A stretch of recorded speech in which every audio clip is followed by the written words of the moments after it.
Roger Bennett is in the On Deck Circle. He's got a brand new book out that we shall discuss in due time. First, I would like Roger and all of you to hear my wish list. Raj, nice to see you, by the way. Thank you so much for being here. Smerconish, it's amazing to be on your show. Is it? After what we've just been through with the tech challenges, believe me, I'm like, no one is more overjoyed to look at you and hear you than I am. Well, thank you for that. So let me tell you a little bit about myself, okay? Please. I'm fascinated. I want to wake up in the Cotswolds.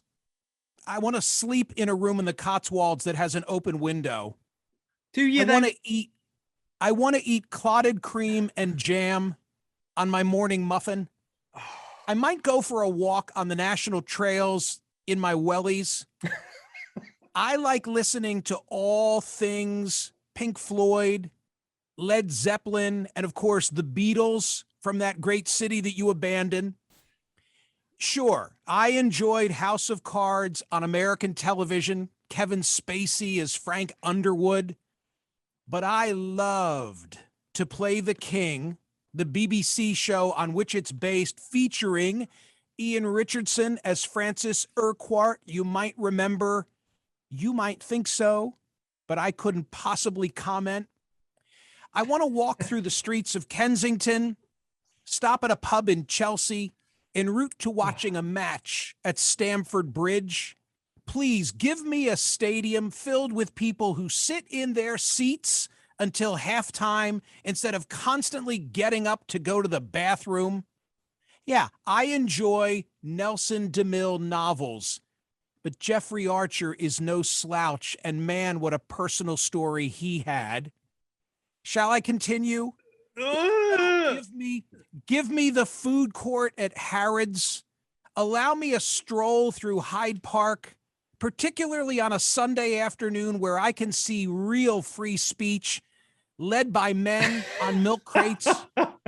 Nothing inspires me like a straight edge shave at Trumper of Mayfair or a martini at Brown's Hotel, perhaps followed by dinner at Langan's. The real man of the 20th century, it wasn't Ronald Reagan, it was Winston Churchill. The best government leader ever, it had to be Hugh Grant in Love Actually. Our king lives in Mar-a-Lago. Your queen lives in Buckingham Palace. Press conference, no thank you. I'll take the prime minister's questions anytime. I could go on and on. I gotta say this is one of the longest reads for the British Tourist Board that I've ever heard, but it's very effective.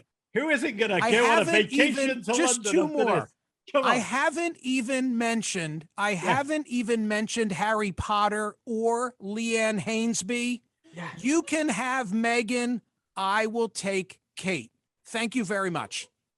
I love that book, Michael. When's that one coming out? Well, you've inspired me. That was like listening to your book on tape. I will say, reading the Reborn in the USA book on tape was one of the most emotionally exhausting things I've ever done.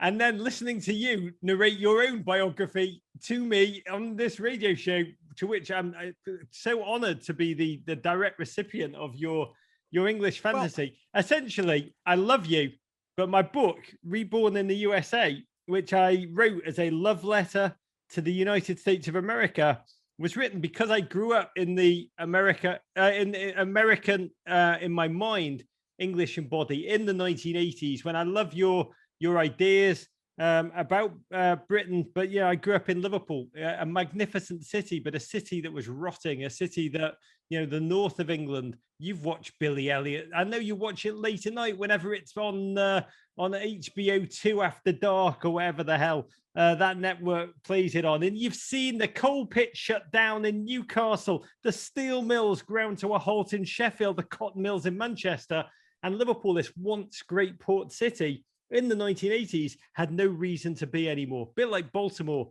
but without the crab cake upside. And I was trapped there. Billy Elliot had his ballet dancing, but in this city with no employment, massive unemployment levels, huge heroin epidemic, no hope. I survived by dreaming of America. And I dreamt of Fantasy Island, The Love Boat, Heart to Heart. I didn't just dream of them. They made me survive. They gave me a sense that life could be lived in Technicolor. When you mentioned the Queen, the one true Queen I worship is Tracey Chapman.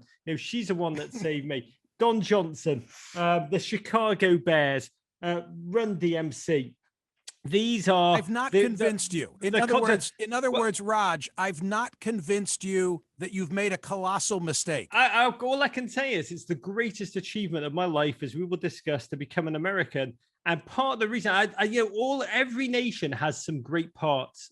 Every single nation has great cultural nuggets. I don't doubt that. And you hit a couple of them. The notion of Michael Smerconish and his wellies in the Cotswolds. The romance. So 2 quick things. One thing I will say is I've learned releasing this book, thousands of Americans have gotten back to me. It's about the love I have for this nation and the joy I feel to be American in all of its wonderful complexities. But listen, thousands of Americans have come back to me and said, I grew up loving the Smiths, wishing I'd lived in Manchester in the 1980s. I'm like, right, you dodged the bullet because Roger, if you give an Englishman the choice between his own success and your failure, he'll choose your failure every single time. And that is what holds the nation back. Well, it's funny. Obviously, I've lived my laundry list that I offered you, and I know that it's very London-centric and probably the tourist experience, but I love your native country. I really do. We from time to time will play a game on the radio. If you couldn't live in the United States, where would you live? And the UK is always at the top of my list. I want to talk about some of what's in the book. For example, Please. The wisdom of the fat knacker. I particularly liked that you were given this advice. The United States is a place where people chase their own success, lads, as opposed to Britain, where we much prefer to revel in others' failures. I think you were starting down that road a moment ago. Who is the fat knacker, by the way? Oh, God. One of the joys of this book has been to bring characters in my life back to life, people who've passed away. My grandfather, Sam, just an Americophile for many reasons early on. And then Fat Knacker, one of the teachers that I had in a fairly Grey Gardens private school in Liverpool, where most of them were sadists who loved to thrash kids. You'd come home bleeding from school and your mother wouldn't be like, oh my God, what happened to you? You are bleeding everywhere. She'd just be like, oh, Roger, you were a naughty boy again, weren't you? And in the midst of this just awful, brutal, parochial education, Fat Knacker was this young Irish economics teacher who had one summer spent on Cape Cod, which he called the Cod.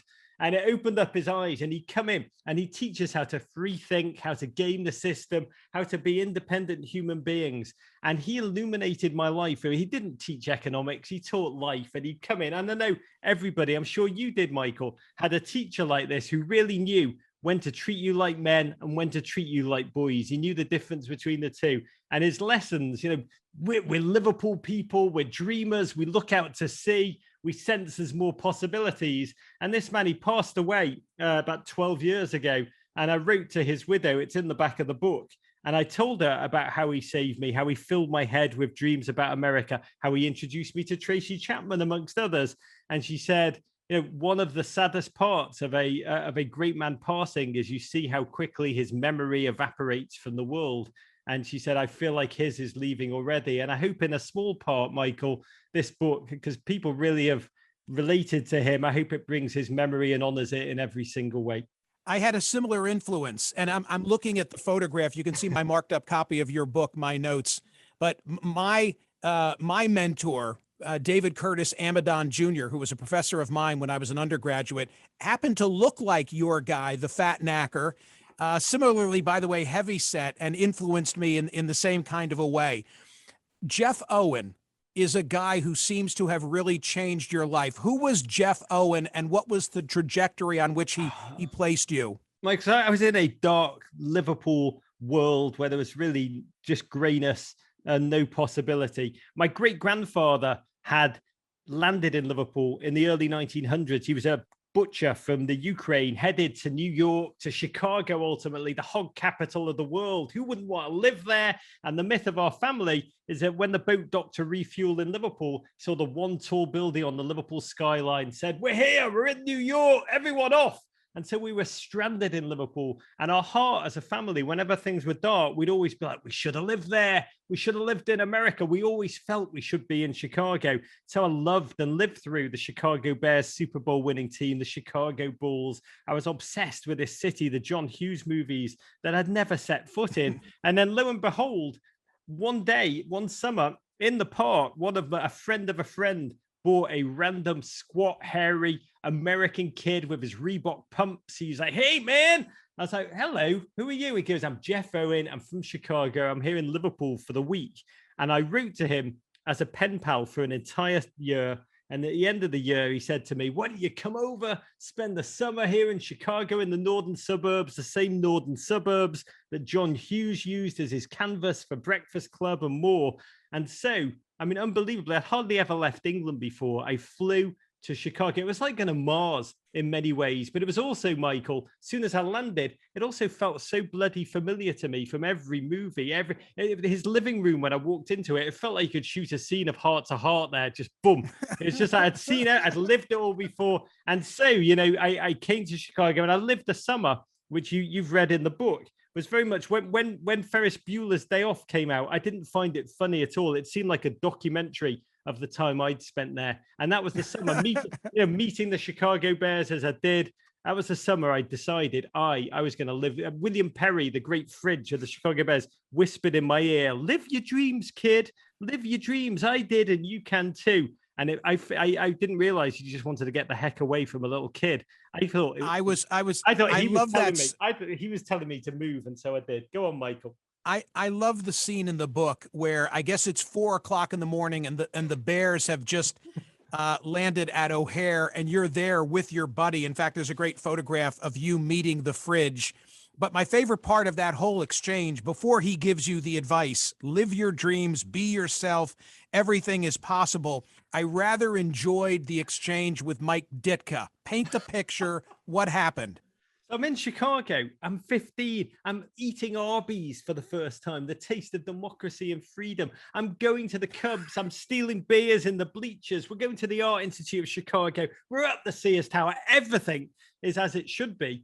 And the one thing that was a darkness, because nothing in life is ever perfect, was that the Chicago Bears, my beloved Super Bowl winning Chicago Bears, look at that, still have the hat to hand to this day. They were in England. They were in London playing the Dallas Cowboys in the first ever game in England, the American Bowl. You know, they were where I used to be. I was where they should be. And they were hanging out with the like of Phil Bloody Collins, who I hated, and they seemed to be having a bloody good time, and it was really driving me crazy. So they played the game. Phil Collins? Oh, mate, Phil Collins is a deeply complicated person. I found it when Walter Payton took photos laughing with Phil Collins. It was like Walter Payton was himself just taunting me. Phil Collins, I'm team. Don't get me off. I'm team Peter Gabriel in that battle. But I love Peter Gabriel too. Come on, The Lamb Lies Down on Broadway. It Michael, influenced my world. You've got a big tent on Genesis arguments, but I'm at the airport. So I'm watching a broadcast, and the commentator Al Michaels or whoever, he goes, and the Bears will turn around right after the game and head back to O'Hare to continue preseason. And I turned around to my host and I said, we got to go. We've got to go to O'Hare. We're going to stake out the airport and meet them. And my mother, if it was in England, she would have been like, don't be stupid. It's like the middle of the night there. Go to bed. But America, you're all like, yeah, sure. We'll drive out 15, 16-year-olds. We'll drive out to O'Hare International Arrivals. And we waited 4 a.m. The doors slam open. Mike Ditka, vaunted coach, is the first out. In my imagination, he still had that Bears woolly jumper on. He didn't, but in my imagination, he did. And he had a cigar. I ran towards him with my little camera I'd got from my bar mitzvah, flashing it in his face. And he kind of stubbed the cigar in my direction. And he goes, leave these men alone. These men are your heroes. Go to bed. And I just started to flash off the old camera. And he just like, go to bed, walked off. And that was it. God, what a beautiful man. What a big-hearted man. He loved children. I'm not giving away the end, but it is a very positive and uplifting story about your, well, it's a love letter. It's reborn in the USA. And it just makes you think about the things that we take for granted in this country. But I have to say, in all sincerity, Roger, I was reading your book thinking, although I'm not changing my citizenship and I don't intend to move, I feel the same way about your native country that you feel about your adopted country where you're now a United States citizen. If, however, you change your mind and perhaps consider all the arguments that I made at the outset of this conversation, please take Harry with you. You can say that the reality is, if you do move there, you can, wherever Piers Morgan sets his domicile is the opposite place that I want to set my tent in. I will say, I do want to say, I've learned through this that it's very common as a young person to dream of an alter ego of you in a different place where people laugh at your jokes, love what you have to say, find you deeply interesting. What I did was actually act upon that and moved here. And I'll say this, Michael. The spoiler alert, at the end of the book, I do become American. And I wrote this book at a time of COVID in Manhattan, the city that I had painted on my wall as a kid. It was crackling all over the city last March, April, May. Sports, which I love, shut down. So I wrote the book to almost retrace the contours of the love that had brought me to here. And I did become American, June the 1st, 2018. And I say to you and your listeners, when you have stood in that courtroom in the southern tip of Manhattan with 162 other freshly minted Americans from 42 different countries, and you all swear the oath of allegiance, and then you share stories about America, what brought you to that room, and you speak to people. I just escaped some beatings in Liverpool, some thrashings from my teachers, darkness, hopelessness of 1980s England, but many of them had crawled across deserts, survived famine, conflict, war-torn countries to be there. And you get a sense when you're in that room, and anyone can go and watch a citizenship ceremony, you get a sense of America as it can be seen in the world, as it is seen in the world, as a land of courage, of tenacity, of perseverance, of hope, which it gave to all of us. It does give to the world. And that ultimately is a message I hope comes from the book. I understood that scene well. I've had the privilege of speaking at a naturalization ceremony, and it's something that everybody really should see. Hey, Roger, kidding aside, great book. Thank you. A lot of fun to have you here. Godspeed to you all, to all your listeners, and courage, America. And to which I say cheers. Thank you, sir. Roger Bennett, ladies and gentlemen.